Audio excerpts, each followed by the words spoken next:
Use earphones for better experience. Hello বন্ধুরা, আপনারা সবাই কেমন আছেন? আশা করি সবাই অনেক ভালো আছেন। বন্ধুরা, আজকে আমি আপনাদের এক্সপ্লেইন করে শোনাবো জনি সিন্সের ছোটবেলার কাহিনী নিয়ে নির্মিত movie what every friends woman wants এর গল্প। এই মুভিতে দেখানো হয়েছে জনি সিন্স আসলেই ছোটবেলায় কেমন ঝাঁকানাকা প্লেয়ার ছিল। তো চলুন বন্ধুরা, বেশি দেরি না করে আজকের movie what every friends woman wants এর গল্প শুরু করা যাক। তার আগে আমি শাওন সাহারি, আর আপনারা দেখছেন সিনেমার সংক্ষেপ ইউটিউব চ্যানেল।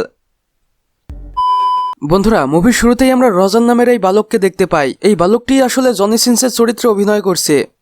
এরপর আমরা দেখতে পাই রজারের স্কুলে ছুটি পড়ে গিয়েছে, তাই রজারের বাড়ির কাজের মেয়ে ওরসেলা রজারকে নিতে আসে। আর তারা যেহেতু ঘোড়ার গাড়ি করে আসছিল, তাই ওরসেলার পানি ভর্তি বেলুন দেখে রজারের ছোট ভাই মাথা চাড়া দিয়ে ওঠে এবং এক পর্যায়ে সইতে না পেরে বমি করে দেয়। আর এটা দেখে ওরসেলা মনে মনে বলতে থাকে, নে বেটা নে, দেখে নে, এটা তোর জন্যই তৈরি করেছি। এরপর রজাররা বাড়ি পৌঁছে যায় এবং সেখানে আমরা দেখতে পাই রজারকে ওয়েলকাম করার জন্য বাড়ির সকলেই দাঁড়িয়ে আছে। এখানে আমরা রজারের বাড়ির আরো একটি কাজের মেয়েকে দেখি, যার নাম হেলান। আর হেলান মনে মনে রজারের সাথে লাইন মারার চেষ্টা করছিল। এরপর আমরা দেখতে পাই সেখানে রজারের মা এসেছে এবং রজারের মার এসেই নজর পড়েছে রজারের প্যান্টের দিকে, যেখানে রজার একটু আগে আকাম করেছে, অর্থাৎ রজারের ছোট ভাই বমি করে দিয়েছে। এবং রজারের মা বলে, এগুলো কি? আর তখনই রজারের মাসি সেখানে চলে আসে এবং সে এসে বলে, এটা এই বয়সে হয়েই থাকে, এটা কোনো ব্যাপার নয়। আর এরপর আমরা দেখতে পাই রজারের একটি ছোট্ট বোনও রয়েছে, যার নাম ব্রেথ। আর ব্রেথ রজারকে তাদের বাড়ির বাগানে ঘুরতে নিয়ে গিয়েছে। আর বাগানে ঘুরতে গিয়ে ঘটে এক কাণ্ড, সেখানে ওরসেলা রজারের সামনেই কাপড় খুলে প্রস্রাব করতে বসে। আর এটা দেখে রজার লজ্জা পেয়ে যায় এবং সেখান থেকে দৌড়ে পালায়। আর পালিয়েও রজার শান্তি পায় না, একটু দূরে গিয়ে সে জঙ্গলের ভিতরে কিছু একটা শব্দ শুনতে পায়। এবং রজার একটু এগিয়ে গিয়ে দেখতে পায় তাদের বাড়ির কাজের মেয়ে হেলেন, যে অন্য একটি কাজের ছেলের সাথে জঙ্গল কাঁপাচ্ছে। আর হেলেনের নজর রজারের দিকে পড়তেই হেলেন নির্লজ্জের মতো হেসে ফেলে। আর এসব কিছু দেখে রজার ভয় পেয়ে যায় এবং সেখান থেকে দৌড়ে পালিয়ে তার বেডরুমে চলে যায়। আর রজার যখন ঘুমাতেই যাবে তখন সে তার ঘরের বাইরে কিছু একটা শব্দ শুনতে পায়। আর রজার যখন বিষয়টি দেখতে বাইরে বের হয়ে আসে তখন দেখে তাদের বাড়ির কাজের মেয়ে হেলেনের পিছন থেকে কেউ ব্যান্ড বাজিয়ে দিচ্ছে। এরপর আমরা দেখতে পাই রজারের ছোট বোন ব্রেথ রজারের কাছে গিয়েছে এবং রজারকে বলছে, রজার তুমি কি জানো আমাদের মাসি এখনো ভার্জিন রয়েছে? তখন রজার তার বোনকে জিজ্ঞাসা করে, আমাদের মাসি যে ভার্জিন সেটা তুমি কি করে জানলে? তখন রজারের বোন বলে, আমি সবই জানি। এরপর পরের দিন সকালের ঘটনা দেখানো হয়, যেখানে আমরা দেখতে পাই রজারের বড় বোন তার হবু জামাইকে নিয়ে তাদের বাড়িতে এসেছে। আর এখানে রজারের বোনের নাম এলিসা, যার কিছুদিন পরেই বিয়ে হতে চলেছে। এরপর রজারের ছোট বোন বার্থ রজারকে নিয়ে চার্চে যায়, যেখানে তাদের মাসি অনেক আগে থেকেই ছিল। এরপর ব্রেথ বলে, ভাইয়া তুমি কি মেয়ে মানুষের মনের কথা শুনতে চাও? তখন রজার মাথা নেড়ে হ্যাঁ বলে। এরপর ব্রেথ রজারকে চার্চের একটি গোপন জায়গায় লুকিয়ে দেয়। এরপর রজার শুনতে থাকে তার মাসির মনের কথা। আমি রজারকে অনেক ভালোবেসে ফেলেছি এবং তার সাথে সময় কাটাতে চাই। আর এটা শুনে আমাদের রজারের মনে বেশ আনন্দ দেখতে পাই আমরা। এরপর মুভি সিন চেঞ্জ হয়, যেখানে আমরা দেখতে পাই রজারের বোন এলিসা তার হবু হাজব্যান্ডকে নিয়ে রজারদের বাড়িতে আবারও এসেছে। আর এলিসার হাজব্যান্ড একজন পেশায় মিলিটারি, তাই রজার তাকে একদমই পছন্দ করে না। এরপর আমরা দেখতে পাই রজারের ঘুম আসছে না এবং সে মধ্যরাতে আবারও তার ঘরের বাইরে থেকে অদ্ভুত শব্দ শুনতে পাচ্ছে। এবং সে যখন সেটা দেখতে যায়, গিয়ে দেখে তাদের কাজের মেয়ে হেলেনকে আবারও কেউ পিছন থেকে রগড়ে দিচ্ছে। এরপর আমাদের রজার হেলেনকে জিজ্ঞেস করেই ফেলে, প্রতিদিন রাতে কে তোমাকে পিছন থেকে এভাবে বাজিয়ে দেয়?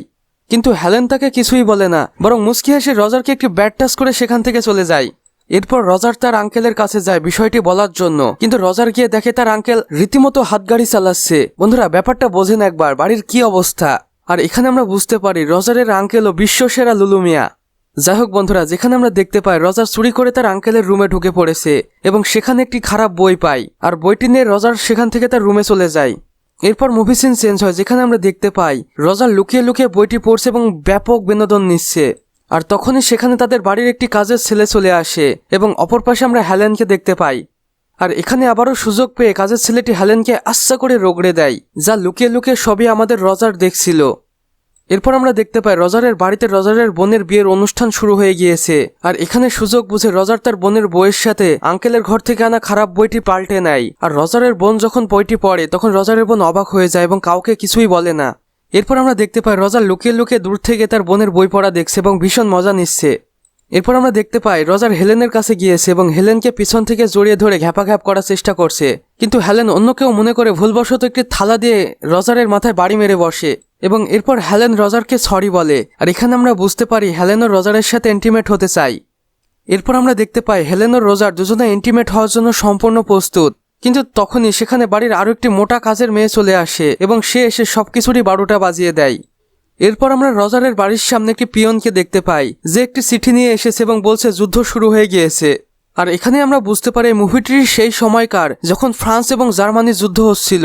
যদিও যুদ্ধ বিষয়টি খুবই দুঃখজনক, কিন্তু আমাদের রজারের কাছে এটা ভীষণ আনন্দের, কেননা আমাদের রজারের বয়স এখনো 18 হয়নি, তাই তাকে অবশ্যই যুদ্ধে যেতে হবে না। আর আজকের দিনটি রজারের জন্য কোনো ঈদের খুশির থেকে একদমই কম নয়, কেননা বাড়ির সকল পুরুষরাই যুদ্ধে চলে যাবে আর আমাদের রজার আচ্ছা করে সকলকে রগড়ে দিবে। এরপর আমরা দেখতে পাই রজারের বাড়ির সকলেই যুদ্ধে চলে গিয়েছে আর আমাদের রজার মনে মনে ভাবছে সর্বপ্রথম কাকে ঠুকে দেওয়া যায়। এরপর আমাদের রজার মনে মনে ঠিক করে সে সর্বপ্রথম তার মাসিকেই ঠুকে দিবে, কেননা রজারের মাসি প্রথম থেকেই রজারের প্রেমে ফিদা এবং সেও চাইতো রজার যেন তার কাছে আসে এবং তাকে রগড়ে দেয়। এরপর আমরা দেখতে পাই রজার তাদের বাড়ির কাজের মেয়ে হেলেনের কাছে গিয়েছে এবং হেলেনকে আনবক্সিং করে আচ্ছা ঠুকে দেয়। এরপর আমরা দেখতে পাই রজার তাদের বাড়ির আরও একটি কাজের মেয়ের কাছে গিয়েছে এবং তাকেও কথার জালে ফাঁসিয়ে আচ্ছা ঠুকে দেয়। এরপর মুভি সিন চেঞ্জ হয়, যেখানে আমরা দেখতে পাই রজারের বাবা বাড়ি ফিরে এসেছে। অর্থাৎ রজারের বাবা ছিল একজন কর্নেল, তাই সে চাইলে যে কোনো সময় বাড়ি চলে আসতে পারত। যাই হোক বন্ধুরা, এরপরে আমরা দেখতে পাই রজার তার মাসির রুমে চলে গিয়েছে এবং এখানেও কথার জালে ফাঁসিয়ে মাসিকেও ঠুকে দেয়।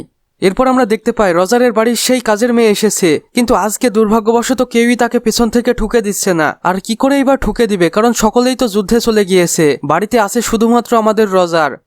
আর এখানে আমরা দেখতে পাই আমাদের রজার এই মেয়েটিকেও কথার জালে ফাঁসিয়ে দরজার পিছনে নিয়ে গিয়ে আচ্ছা করে ঠুকে দেয়। আর এখানে আমরা দেখতে পাই রজার খুবই ভালো একটি মুডে আছে, কারণ সে একের পর এক ঠুকেই যাচ্ছে আর রজারের জন্য এই ফিলিংসটি ছিল অসাধারণ। এরপর আমরা দেখতে পাই রজারের বোন এলিসা তাদের বাড়িতে এসেছে আর এখানে খুব দুঃখের সাথেই বলছি রজার তার আপন বোনকেও ছাড়ে না, তার আপন বোনকেও সে ঠুকে দেয়। এরপর আমরা দেখতে পাই আমাদের রজার বাড়িতে বেশ ভালোই নাম কামিয়েছে, তাই সকলেই তার কাছে লাইন ধরে যেত সার্ভিস নিতে।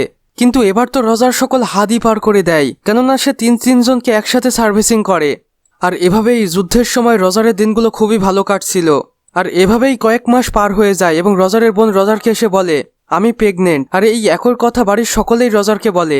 আর এরপর আমরা দেখতে পাই যুদ্ধ শেষ হয়ে গিয়েছে এবং সকলেই বাড়ি ফিরে আসছে।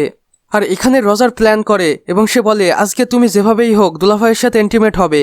আর রজারের বোনও রজারের কথার মতো তাই করে। এরপর আমরা দেখতে পাই রজারের মাসি রজারকে বলছে আমি প্রেগনেন্ট হয়ে গিয়েছি। তখন রজারের মাসিকে বলে তুমি আমার আঙ্কেলকে বিয়ে করে নাও, কারণ সে তোমাকে অনেক লাইক করে। আর হেলেনও রজারকে সেম কথাই বলে, কিন্তু হেলেন বলে তুমি আমাকে নিয়ে চিন্তা করো না, কারণ আমি একজন সিঙ্গেল মাদার হয়েই থাকতে চাই।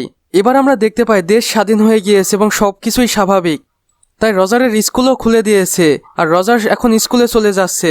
আর যাওয়ার আগে রজার সকলকেই বাই বলে। আর এখানেই মুভিটির সমাপ্তি ঘটে। বন্ধুরা, আমাদের আজকের এক্সপ্লেনেশনটি যদি আপনাদের ভালো লেগে থাকে তাহলে লাইক কমেন্ট করে বন্ধুদের মাঝে শেয়ার করে দিতে একদমই ভুলবেন না। আর চ্যানেল একদমই নতুন দর্শক হলে সাবস্ক্রাইব করে পাশের বেল আইকনে ক্লিক করে দিতে একদমই ভুলবেন না। ধন্যবাদ।